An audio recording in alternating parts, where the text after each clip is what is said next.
You're listening to the Meet the Farmers podcast with me, your host, Ben Eagle. Please remember to subscribe to the show wherever you are listening.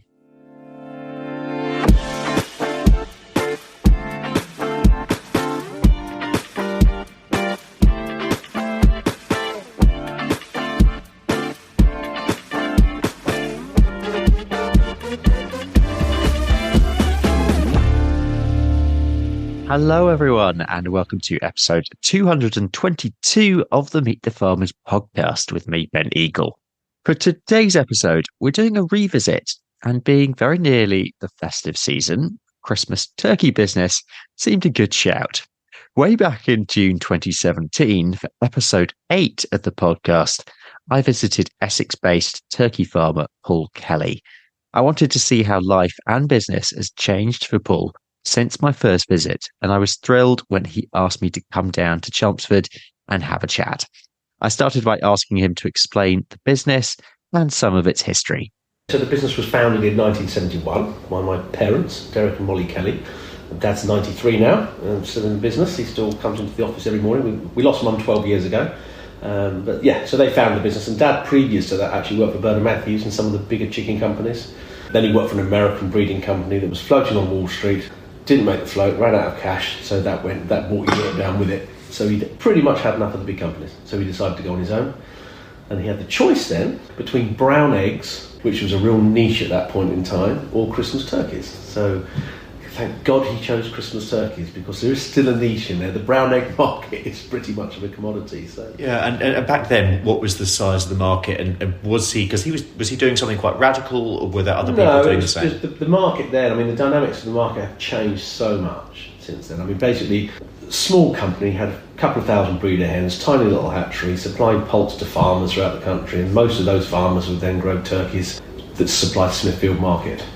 Okay? Now, that was in the early 70s that he started, and that was the business model really, hatching poults to supply farmers that supplied Smithfield and maybe a few butchers. Then as times went on, of course, during that period of the 70s, there was massive change in the market. Butchers were going out of fashion like crazy. In 1960, there were 63,000 butchers. Now there are about 5,000 butchers. And the route to market was basically through Smithfield markets and the Birmingham markets. So those farmers that we supplied as a breeding company, Dad was supplying there, would then just load transit vans and lorries full of rough plucked turkeys, put them into Smithfield. The butchers came into Smithfield, bought the turkeys and took them back to the shop and gutted them. Well, butchers were going out of business like crazy because the supermarkets, of course, were taking over. And traditionally, supermarkets sold frozen, butchers sold fresh. And the dynamics were changing. Suddenly, the supermarkets with better processing techniques, gas flushing, refrigeration, they started to sell fresh turkeys, competing directly head-on with the butchers. So, all those farmers out there, they don't know anything about supply and demand. So, they were all growing their 500,000 turkeys, plucking them, putting them onto Smithfield market. There were not the butchers going to Smithfield, the numbers of butchers going to Smithfield market, so the volumes weren't there. If you look at 1981, 82, they were the worst years in history for the turkey market. They basically collapsed. There was a complete and utter oversupply of turkeys coming onto the market because there just weren't the butchers there to buy them. Yep. They'd gone, and there'd been no adjustment in volumes grown on farms. So that put an awful lot of people, out of business, and including ourselves. We weren't out of business, but we were insolvent. Back in the early 80s, I came back into the business in 84, and it was a disaster. It was a nightmare because things. So actually, supermarkets were taken over. Yeah. But they were industrial turkeys, wet processed, and they just were a commodity turkey. But of course, the butchers and the independent farmer was not promoting their point of difference. It was a dry pluck turkey. It was a slow-growing breed. It was grown on the farm, but they would pluck it, stick it in a plastic bag, and have no marketing. And of course, our whole business was the breeding division we had was supplied those farmers that were having a really rough time. And and we grew a few turkeys for Christmas a lot of them were going to Smithfield. So we had to change direction or go out of business. It was a hell of a gamble. So the bronze turkey. So I came out of college and we talked about it with Dad. I said, well, why don't we do the old traditional bronze? And because we had a collection of rare breeds, and I said, and not only that, let's start to free range them. Let's go back to do something really different that the butchers can differentiate. That was our marketplace against the supermarkets. of course, you're trying to do something different without any money and doing something that is absolutely against the tide. And I remember, we're going out to butchers and they said, Paul, said it in the last one, people don't like bronze turkeys. They don't like the black feather stuffs in the skin, But, we were pretty well, that's designer stubble. That's showing it's a real farmer's turkey. Market it, rather use it as a positive rather than a negative. And what was the moment when you thought, you know what, we're turning the tide here, there's actually a shift in this direction? Yeah, so we launched in 1984. David Lidgate in London had about 50 or 60 of them. In 85 we officially thought, we've got to run with this. So 85 we started it and it was just a nightmare. We didn't have any money to promote it. People didn't want it. We were getting lots of press because it was new. Yeah, so we got the media on board, but we had 3 years of hell because you're going from producing white turkeys to bronze turkeys. So you've got 2 programs going on, and some do want bronze, some you're getting the numbers right. But to be honest, when I realised we were cracking, it was 1989 when Delia came to the farm. Right. Delia heard of what we were doing. She came to the farm, put us in her Christmas book. And suddenly we weren't the laughing stock of the industry anymore. It was, we were starting to be taken a bit seriously. And of course, then we started to get the phone calls from butchers. Those Kelly Bronze ones, can you do us a couple of cases? Can you do us a few? So they were phoning us, rather than me trying to sell them. But it really was a decade of hard times. And, I'd say 6 years. 84 to 90 were, 89. Were just awful because it would have been so. If I'd known that it would have been okay, it would have made it enjoyable. Because you've got to go through the pain to get there. But when you're going through that pain, not knowing actually, right, is it going to work? But and it was hard work. But of course, what that does is make me appreciate and us appreciate everything we've got now. I mean, I can't believe how we have everything now. So you go through that pain, and of course you appreciate it all. But no, it's you're trying to sell something that you've got no money to market it. And I laugh when you go back and look at some of the stuff we did to market it. The old stepper copier and these little flyers and it's awful. Okay. But you had to go through all that. We had to go through that.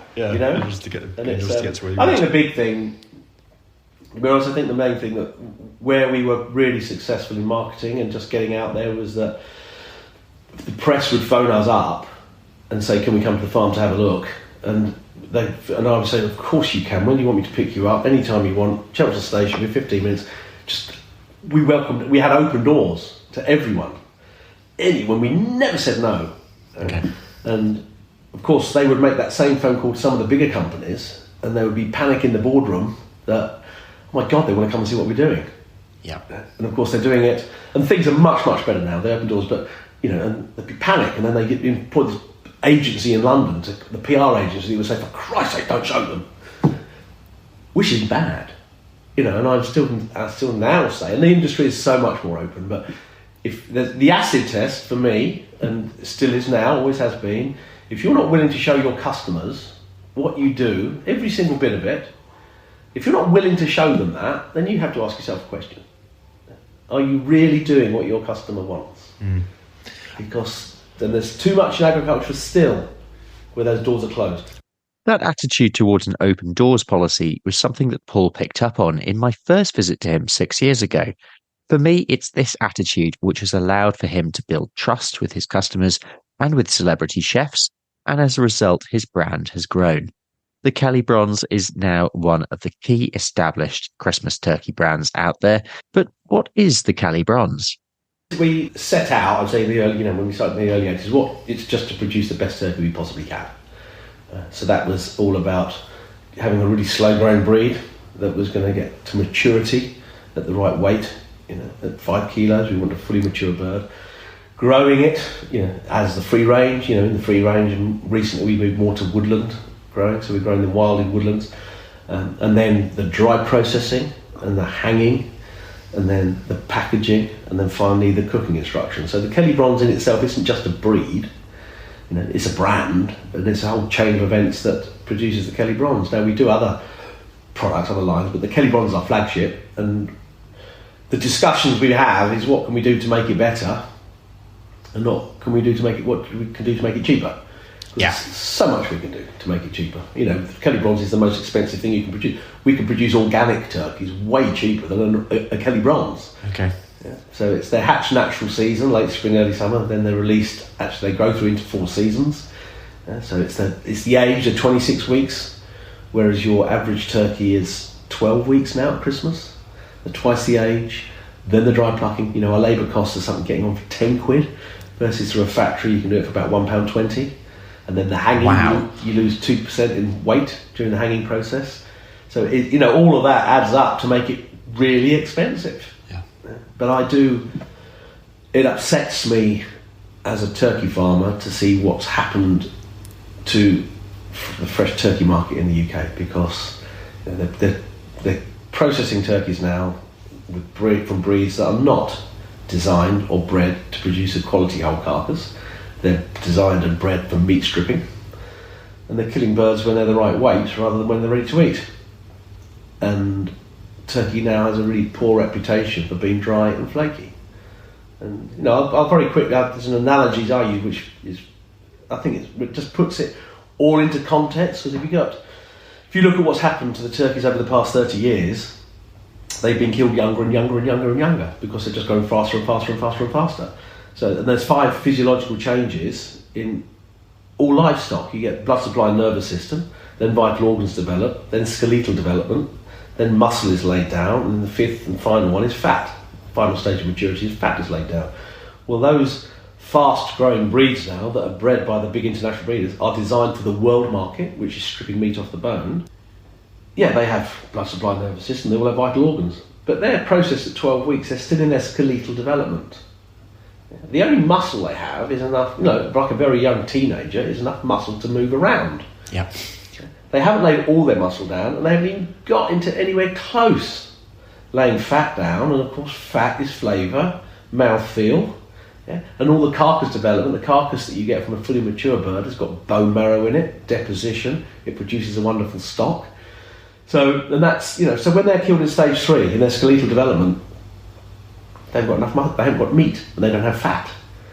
A Kelly Bronze is 26 weeks, not 12 weeks, and we will get 50% more breast meat. The same bird weighing the same amount will get 50% more breast because it's fully mature. The other one, it's got a huge carcass.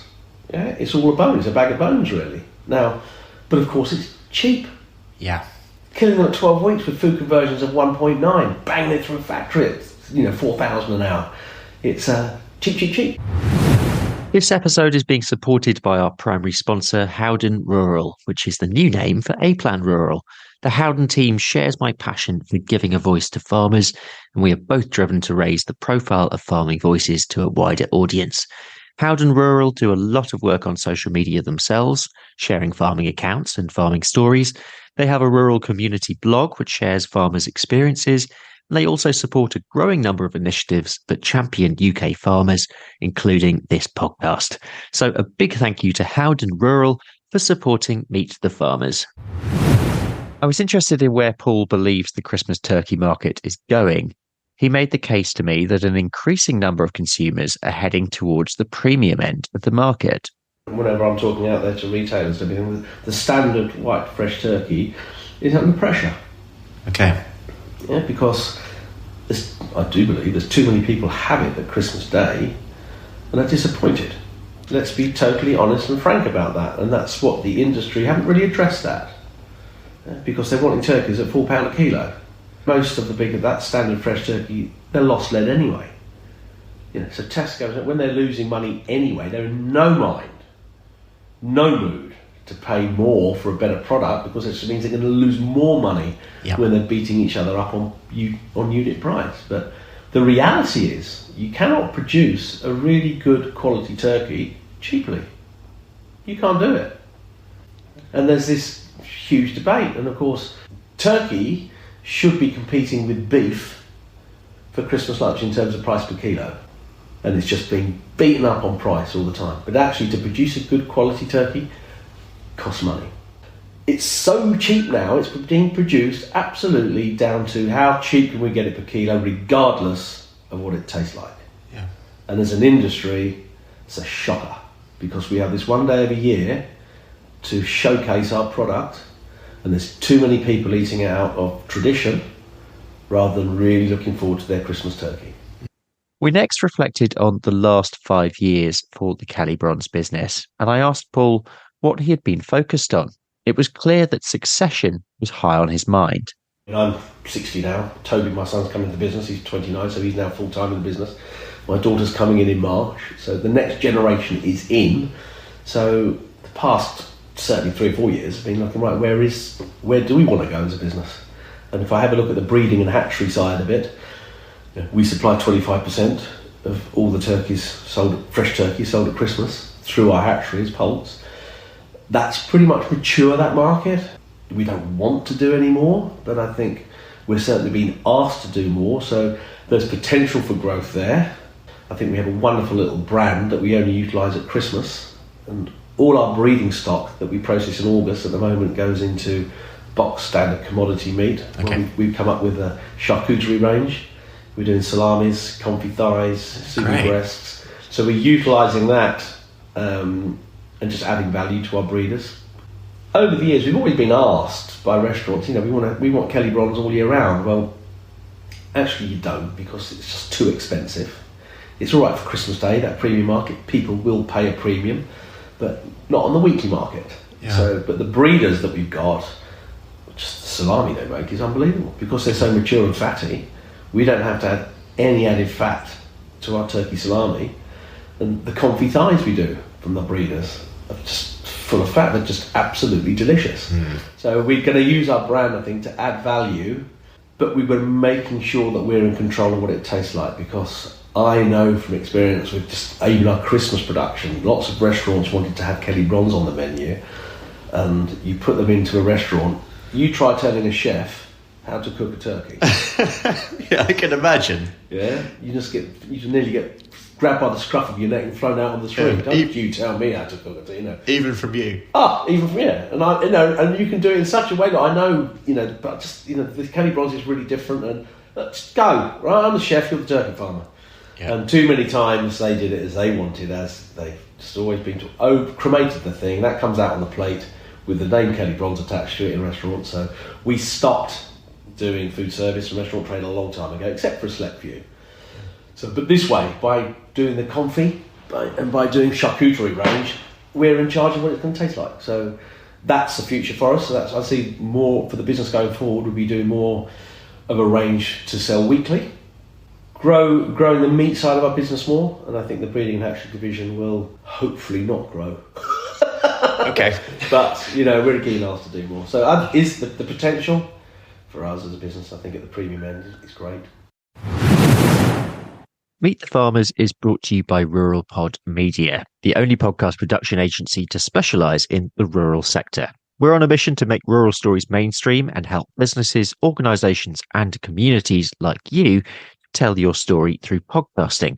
Podcasting is a fantastic way of connecting with your audience, whoever that might be, getting your message out there and networking with leaders in your niche.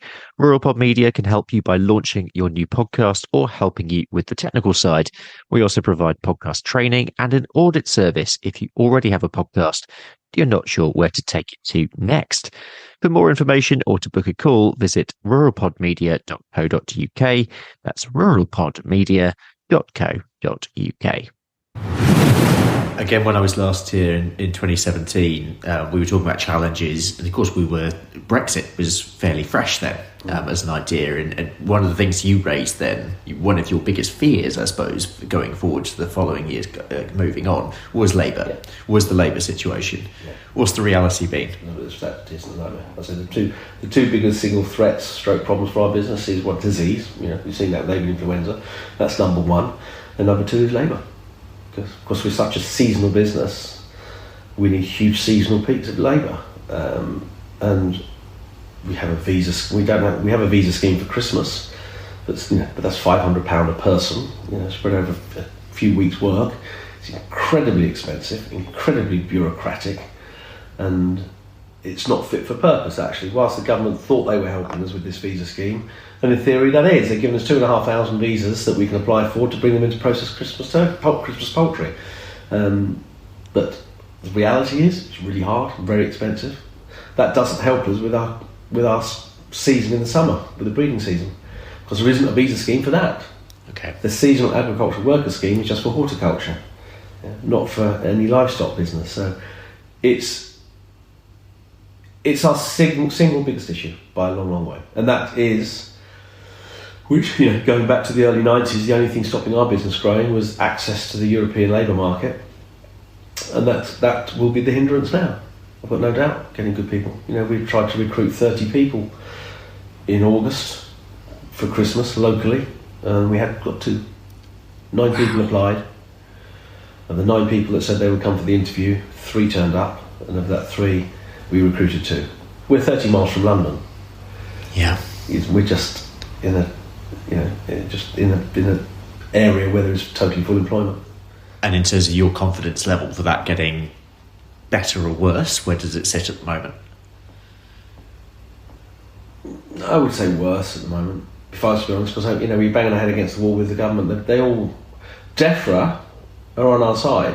They see the problems. They know the problems agriculture has for getting labour. It's the Home Office of the issue because of getting the votes, controlling the borders. They just don't want to be seen to be doing anything that could be perceived as letting migrant labour in. So it is stopping. It's stopping us doing more, no doubt about that. So we can't grow the business now because of labour. Hopefully we'll be able to stay where we are and do things better with what we're doing and get more, just adding a bit more value to any waste that's going on in the business. But I wouldn't want to say, to breed a business, we could do more, getting seasonal staff in the summer. The question is, can we maintain what we're doing?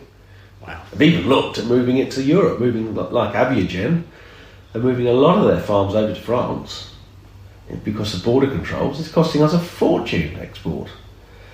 When you're exporting livestock and hatching eggs, if you have delays on the border, I guess it cost us 30 grand last year in return shipments and just hassle and aggro. That before we could pick up the phone and sell something and deliver it.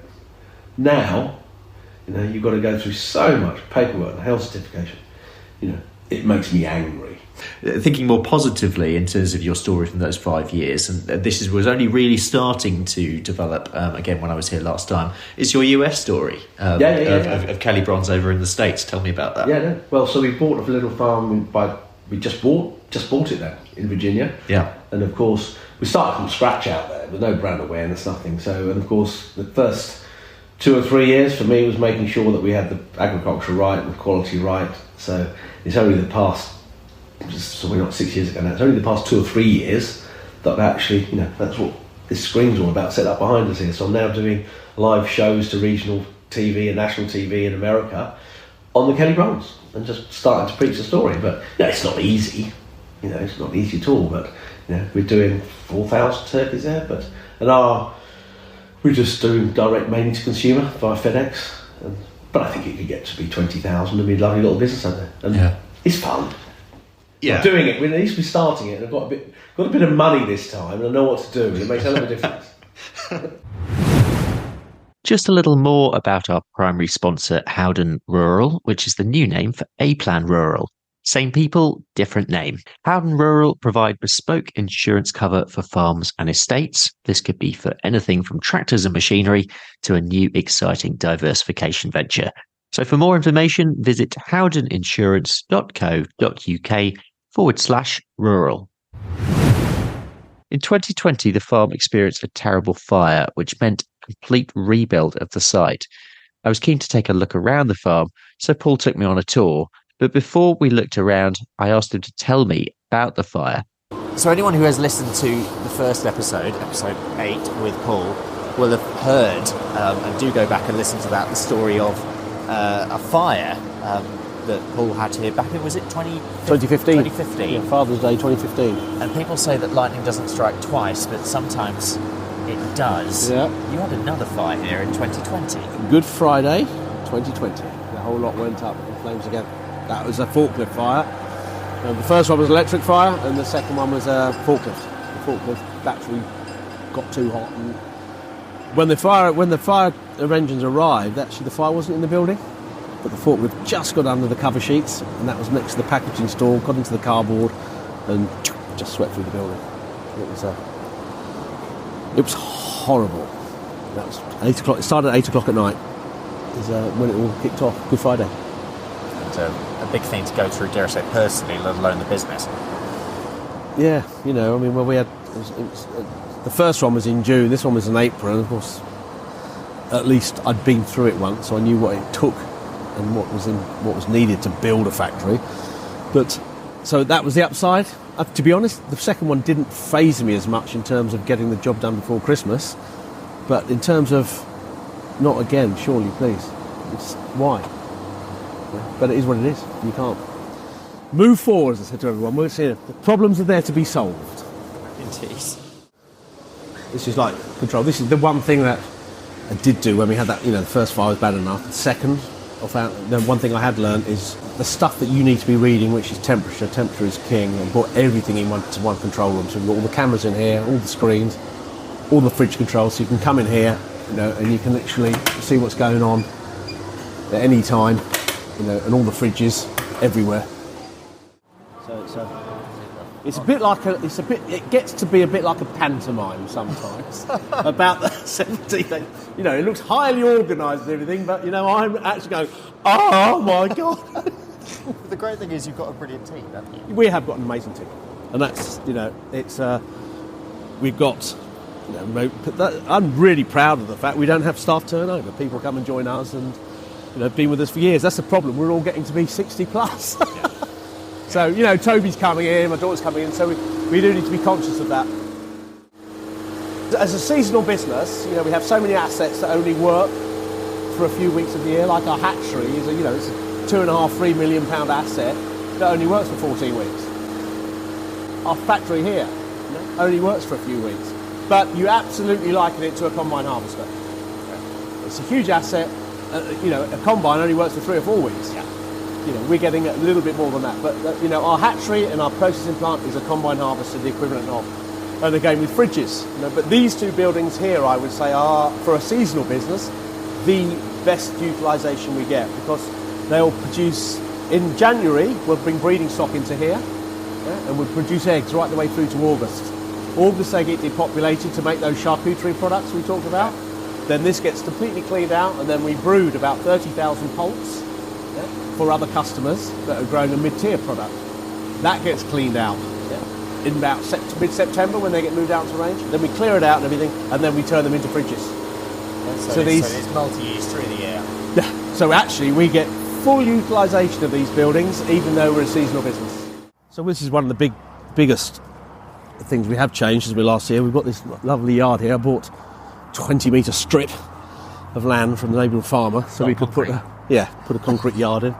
And here's our living accommodations. Oh, fantastic! Okay, yeah. So we've got these bunker bin pods that come in. They're all people, two people. They've all got ensuite shower and toilet, and then we've got lovely canteen facilities at the back. Because that was one of our. Let's be honest.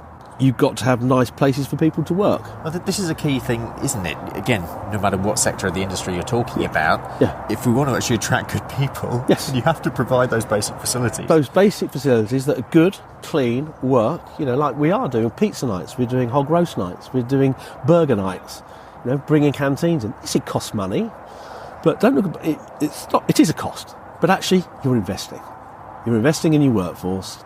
You know, for them to get up in the morning and think this is a great place to work. You know, you heard the music in there. We put music throughout the whole factory.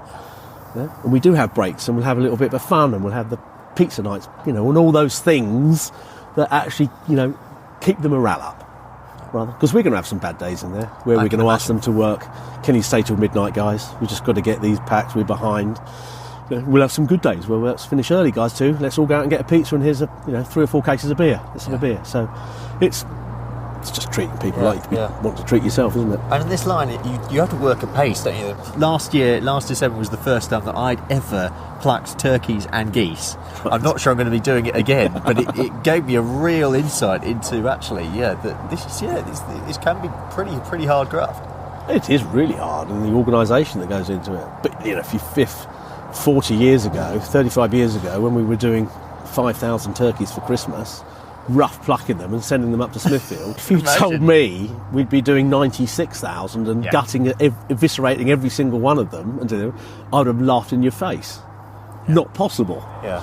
With that in mind, though, I mean, how do you, as a business owner, as an agricultural business owner, go through that shift of growth? Because there'll be a lot of small farmers out there who this is a completely different sort of way of thinking, isn't it? Totally. And of course, the problem we've got is cash flow. As a hatchery business, we have money comes in August for the poults, July and August, and then money comes in January. The rest of the month is all out. When you're growing Christmas turkeys, every single one of them, that you've got 35, 40 quid invested. Yeah. So as you're growing as a business, you've got to fund it as well. Yeah. So, and then... Not too many holidays to the Caribbean, then? There's a few now. There weren't then. Things have moved on. I've got two final questions. One of which I asked you last time. That's what continues to get you out of bed in the morning? I'm lucky. I do. And of course, there's times when you think, oh, geez, I love it. I love what I do. Hopefully, the next generation will have that passion. Dad had it. Dad had the passion. I have actually got the passion to do things well and invest for the future and just do great stuff. And my kids are way smarter than me. There's no doubt about that. But have they got the passion? I think they have. I do think they have, because you need it. If you're in business without passion, if you're doing something you don't really want to do, it's hard to succeed. I mean, you're hopefully not going anywhere anytime soon, but no. I'm going to ask the question anyway, in terms of your legacy, both with this business and I suppose turkeys and Christmas more broadly. What would you like your legacy to be? It's very simple. I really want people to be buying a turkey at Christmas that tastes great. So it makes me angry when people say turkey's dry and flaky as well. You get a good turkey and it's moving that way. Because I don't think you cannot produce a really good turkey. As I've said, you cannot produce a really good turkey cheaply. You can't do it. Paul, thank you so much for showing around the farm today. It's been great to just reflect back since my last visit. 6 years. 6 years. Yeah. Good luck. Happy Christmas. Great to have me on the show. Thank you very much. That's nearly it for today. Huge thanks to my guest, Paul Kelly, and to Marissa for organising the visit. Thanks to our primary podcast sponsor, Howden Rural Insurance, whose support means that we can keep making episodes of the show. Next time, we'll be heading to Shropshire to speak to farm manager and founding director of the Green Farm Collective, Michael Kavanagh. Before we go, though, let's go back to Paul and get his messages for the public and for farmers. See you next week. Let's start to wrap this up, and I always finish the show with the same two questions. The first is, Paul, if you had a message for the public, any message, what would it be? One message for the public is to support the local butcher and the local farm, because if they don't get that support, if you don't use them, they won't be there. It's encouraging. When I talk to butchers now, they are seeing the younger generation come in to their shops. It's not just the older generation. So, a message to the public: please use your local. And it's such a tacky thing to say because it's passé, isn't it? But use your local butcher, use your local greengrocer, just to make sure we keep that healthy food and local food industry going. And your message to farmers? My message will be to farmers: whatever you're doing on your farm, think that you've got a camera on you, a television camera, watching you 24/7 do stuff, and think, what am I doing here that the consumer wouldn't like? And then really address that, because it's just a matter of time, I think, before there can be big exposures. Not that we've got anything to hide, but we need to make sure that we're doing stuff that's right and in the consumer's interests and what they would be really, really happy to see on a farm.